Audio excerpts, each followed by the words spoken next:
cabsi ku shaqeey waa caqabadaha aad nolosha kala kulmi karto. Wadayaasha kaxeeya mootada saddex lugaaleeda ee loo yaqaan bajaajka waxay wajahayaan marxalad argagax ku beertay. waxaan ayaantan soo batay in bajaajadii ay cabsi badan soo wajahdo oo haddana ay ka shaqaysan waayaan oo naagihii magaalada lagu soo daayay oo cudur la faafinayo. hadda cabsiyaaba naga shaba hadda waa naaga dan qaadnaba marwalba inaan saa u fiirino maane ama inaan markaas soo gelaysa baa iska fiirino ayada waxay tahay ogaana ama maxaa tahay inaan dhaano aad danta loo qasbays aad weyn aad u shakinaysaa qofka aad xatee baashii wada aad gadaal fiirinada kama marka qaar ila dadkii buulta waa ka shakinay dad wax waxyaabo badan ay leesma amini karo diyaar magaalada waa si aan caadi u kacsan taariikhdii arkabu macaan wallahi waa arrin la yaab loo waay kulli tan dadka sameynayaan waa dad adiga xaasilnimo dhimay anaka cabsi waan ugu beeran ayukiina ilaa waa haya cudurku waa haya dadka la qabtay isleeyihiin dareen cabsilaada weyn la yaab loo weyn wallahi waxaan ugu baaqi lahay hadda dhalinyarada shaqada xatee kulli dad waxaa jira hami u lahaayo bismillaahir rahmaanir gelido cabsaayo oo shaqadii dhan ba xatee moodooyinkii qaar nacay hadda shaqadii badanaa waa la wada nacaa anaka hadda waa gurigan ka raadinayna.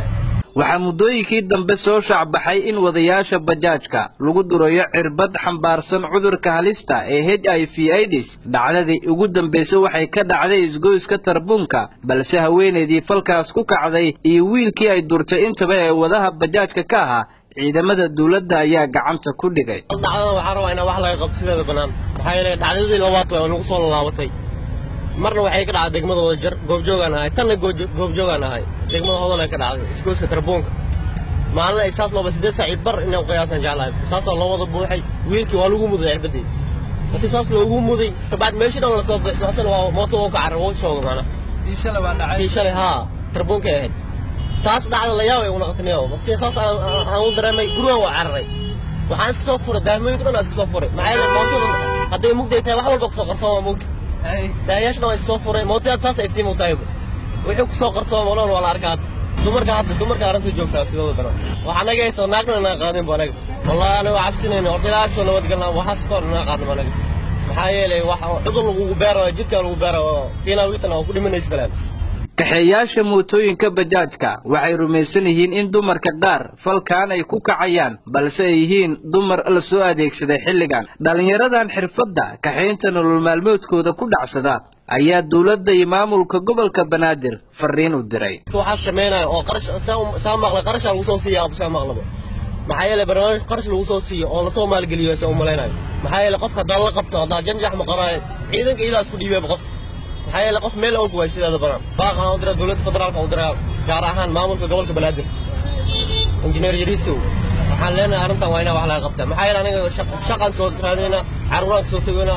oo xaasad soo tagayna maxaa yeelay nolol maalmeedkii araasnayna daacabsi anaga gash waxaan aan qaadan karna ma jirto isleey. waxaan imika hadda ku dhex jiraa mid ka mid ah mootooyinka bajaajka waxaana mootada wada ka mid ka mid ah dhalinyarada ku xamaalatay inay kaxeeyaan mootooyinka noocan waduhu magaciisu waa Cabdiraxmaan waxa uu sheegay in mootadiisa uu ku xiray qaybta dhexe